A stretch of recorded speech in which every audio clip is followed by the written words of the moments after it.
What is it? You guys smell that? I smell some news. Guild Wars 2 news. I'm very much excited. We have a lot to discuss, a lot to speculate, and a lot to discuss. We have a trailer and announcements coming out in a week or so. And this is all very exciting times. But let's jump right in with the blog post and the images. Reporting live from my overly priced Southern California apartment, we have the Icebrood Saga Champions. Now, I'm going to go just reading through the entire blog post because I find the blog post to have very important, crucial information. And what better way to talk about a video and talk about the information than to recite it and hear it from the developer's own words. So we have the Icebrood Saga champions, a very distinct sect of the Icebrood Saga. So it begins with nights are growing longer, and we can hear Jormag's whisper in every chill wind. It's nearly time for the Icebrood Saga's climactic arc to shake Tyria to its core. So very grandiose wording to kind of set the tone. Of course, we have Jormag, who's awake. Jormag, they are alive, thriving, and probably could not be better than the other time when we set both Jormag and Primordus to sleep. We said, here's some NyQuil, good night. So they're setting the tone, of course, and then we go into the meat of it, the Icebrood Saga Champions. The Icebrood Saga Champions is a multi-chapter living world finale featuring new story, repeatable gameplay content, rewards, achievements, and masteries. In the weeks between releases, each chapter will continue to evolve with new content and ways to play. We're diving deep into development on the upcoming expansion, Guild Wars 2, and of Dragons. Since our work in Cantha is top secret for now, today we're sharing a high-level look at our Living World and Festival release plans for every month from November 2020 through May 2021. I still can't believe we're already talking about 2021. I didn't even feel like 2020 even began because it had like a month of thriving and then COVID said, hi. And then America said, what's that? And we're still being royally screwed. But we have this wonderful blatant and explicit and clear statement that this is the finale. Now, it's going to be weird because we're going to end up having a finale to our finale because of the final chapter of Champions. And I'm so excited that they're going with this format. I'm very interested to see how it's going to be similar but also different to their current implementation of episodes, because this seems to be like the main chapter is Champions, but we're going to be having different chapters within each. It reminds me of the old Living World Season 2. I think it was like, there was like a part 1 and part 2. It was like the Seeds of the Truth or something, or the Shadow of the Dragon part 1, Shadow of the Dragon part 2, I believe it was. So this is very reminiscent of older Living World practices. But then, of course, we get the actual image of the roadmap.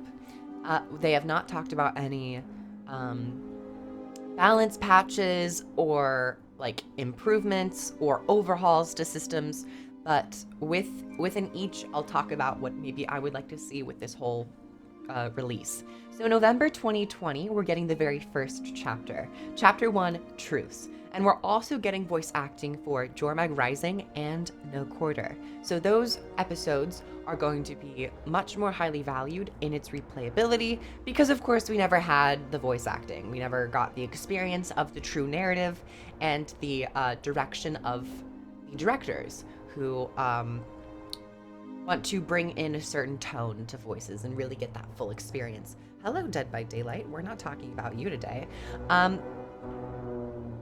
Vroom vroom. I don't know if you heard that. But chapter 1, Truce. I'll talk about more at the end. And then we have December 2020, which does not see a chapter. But December 2020 in Guild Wars 2, it's all It's pretty regular. I feel like December is the one month out of the year where Guild Wars 2, everybody knows what's happening. It's mostly just Winter's Day, and of course, the studio has their much deserved break. It's about like a week or two. Um, they deserve it. It's great. I love breaks. I, for one, love breaks, so I know other people very much enjoy breaks. So December 2020, we're not really getting anything. It's Winter's Day. And then coming directly back from Winter's Day, January 2021, it feels really strange to say, we have Chapter 2, Power. And it's really interesting that it's like the only thing. I know they're not talking about any other like balance patches or updates to the game or like events, mostly because we're not in 2021. They're just telling us about the story itself, so we'll kind of keep that to the story, the discussion of the story. So we have Chapter 2 coming in January. February, the next month, is the Lunar New Year, which it feels like it just happened. And then following February, in March, there's Chapter 3, Balance. April, we have Super Adventure Box. And then May, we have Chapter 4, Judgment. I think that this is perfect. I think that coming into 2021, and especially if they are going to be releasing End of Dragons in 2021, having this consistent 2-month interval within major PvE patches and story patches, every other month type deal, will really kind of keep the enthusiasm growing and building. This is also to say that they're not talking about End of Dragons in this patch or in this blog post. So there could be independent teasers or hints at End of Dragons following into May, probably, like towards the end of Champions. I don't think we're going to be seeing a lot of End of Dragons early 2021 or even at the end of 2020. So I think that's kind of something to leave for the future.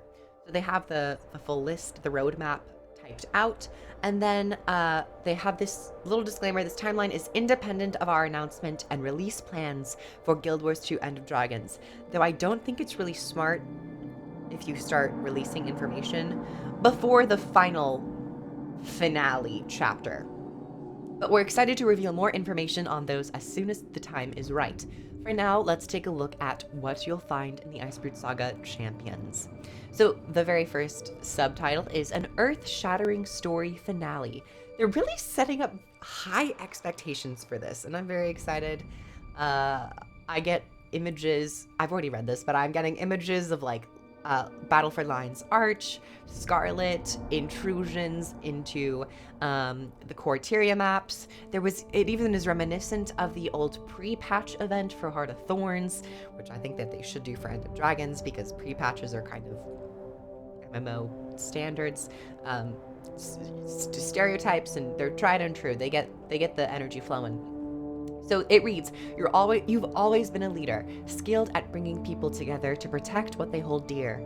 Now the treachery you uncovered in the north has left your allies shaken, and you'll need to rely on the bonds of trust between you to survive what's coming next. Or what's coming. I added the next. Improv. The Icebrood Saga's conclusion will be felt throughout Tyria, even across the seas. So that's probably talking about No, it's talking about Cantha, of course, because Cantha is across the seas, and of course, it's to be expected that the narratives will connect. We might, in fact, get some allies from Cantha coming up to be like, hey, what's happening? Or maybe Kunavang will fly by up north and be like, Jormag is whispering in my ear, and I don't like this. You never know. The story could be going in very strange directions, but I have faith, considering their track record has been very good. Next subtitle, Replayable Dragon Response Missions. This is a little bit more interesting and could merit more discussion and critique, but dragon minion incursions have thrown once peaceful lands into chaos, and there's no predicting where the next attack will interrupt. Each chapter of the Icebrood Saga Champions introduces new dragon response missions, which can be tackled solo or in a group of up to 5 players. In these encounters, you'll head to invasion points to shore up defenses and protect the area from rampaging dragon minions. Work together with allied reinforcements to neutralize powerful dragon champions, the ultimate threat at the heart of the assaults. Now, it's very strange that they're not doing strike missions. And I think, granted, I have not seen any footage or played dragon response missions. No one has. We don't know what's in store. We don't even know what it's going to resemble. If it's going to resemble just dynamic events, a dungeon, or if it's going to resemble a strike mission. But I do find it strange and continues to be kind of a detriment to the production of Guild Wars 2 that they're always implementing these new PvE things. This doesn't seem to be open world. And I do think it is not only a marketing downfall, but also an inconsistent and, detriment to the community itself. Like, how would you feel if they had instead named these dungeons? Like, that would have been like, oh, we're getting dungeons.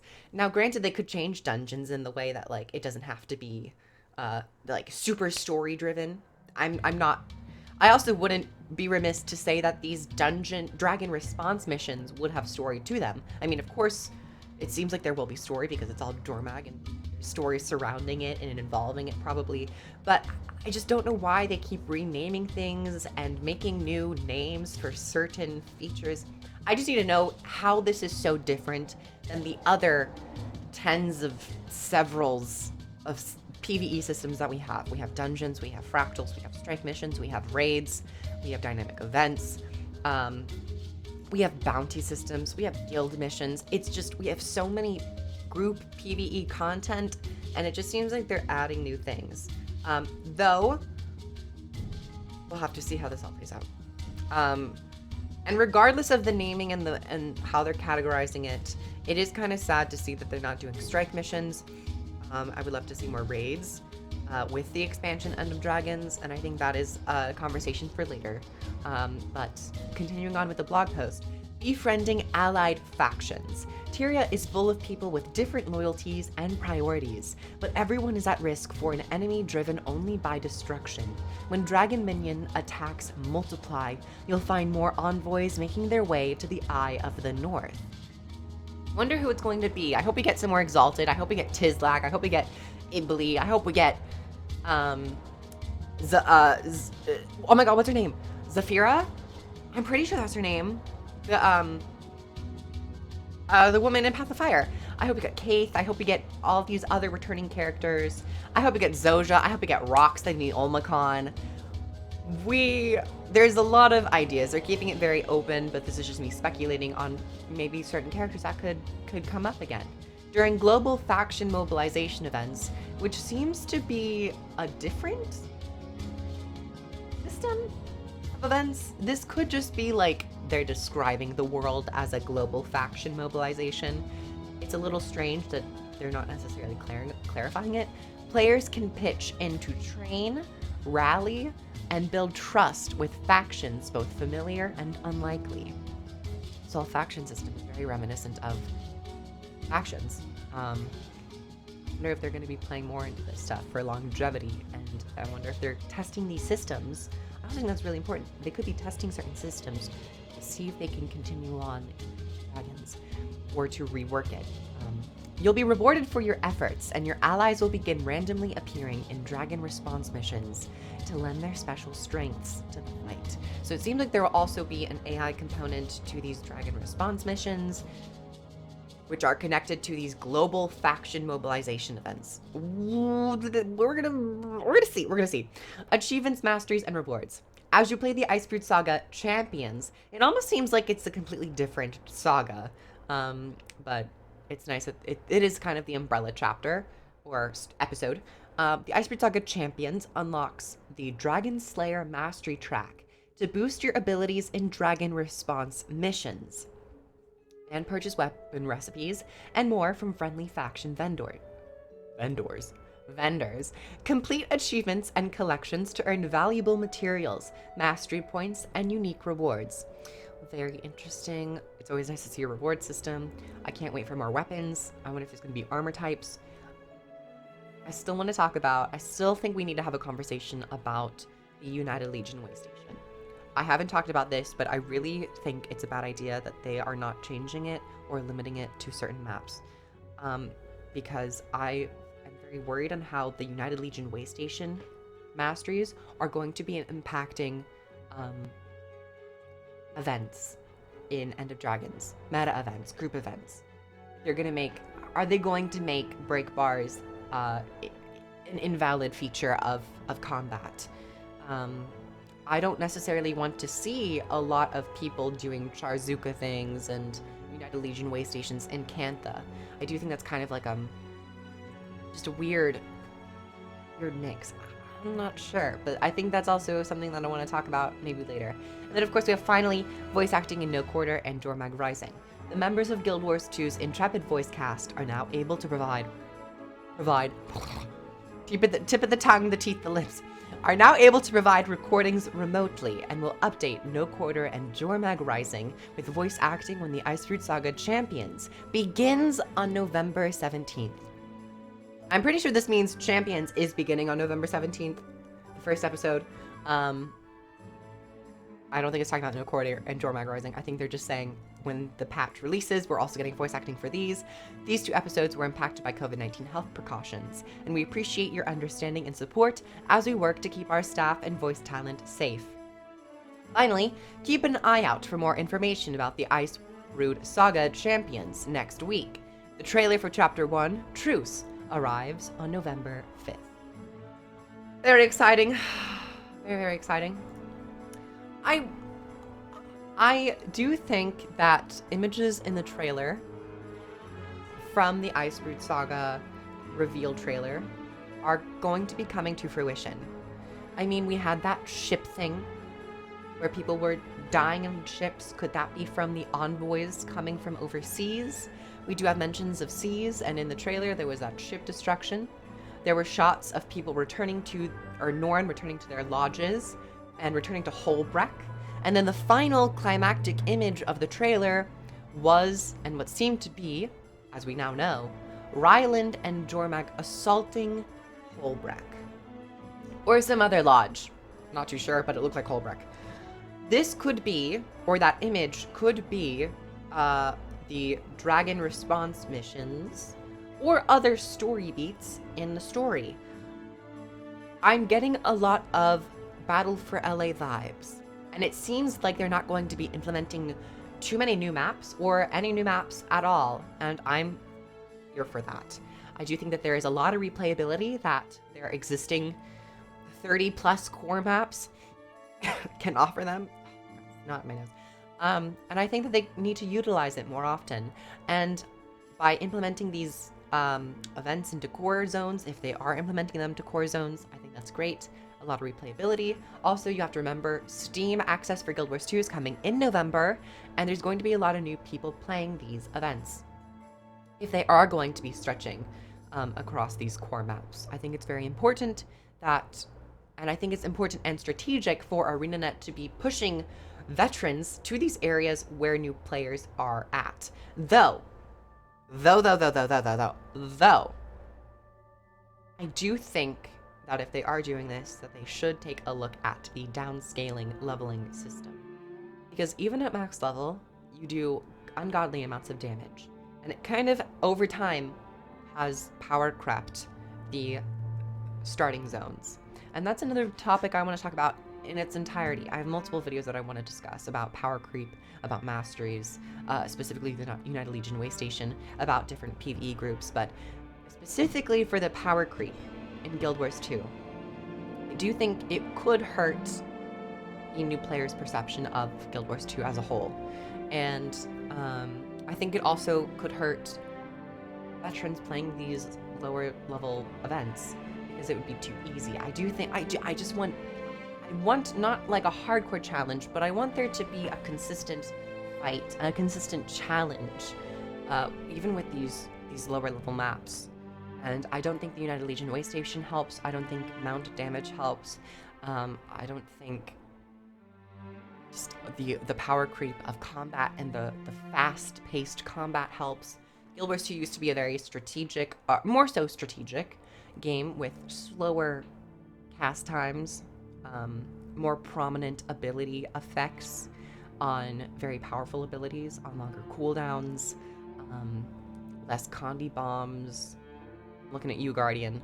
So I do think that they should take a look at the balance of the downscaling and how that all works out.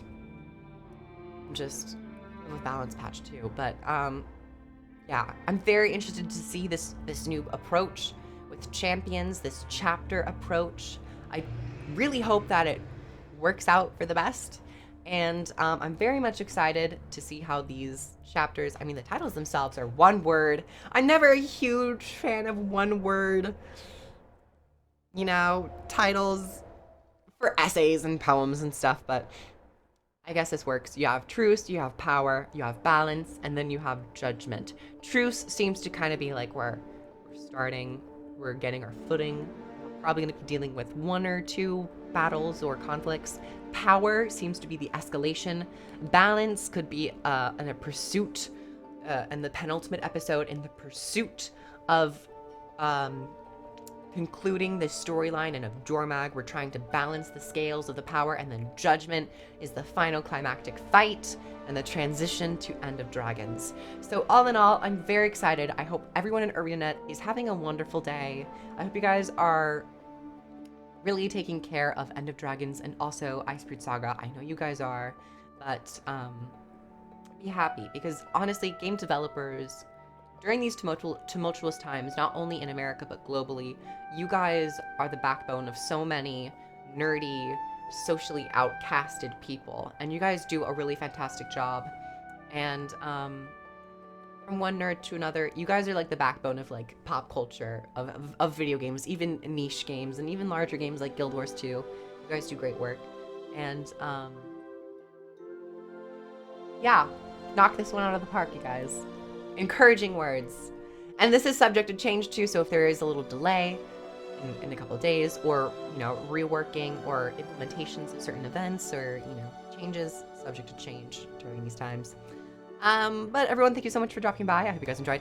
Comment down below what you think about this blog post. I'm so happy that they had a blog post and a roadmap for every month up until May 2021, and I would love to see an End of Dragons release in August or September of 2021. April, May, June, July, August, maybe September. I would really like about 3 solid months of press. I would really love that. And drumming up hype for Guild Wars 2 and Dragons.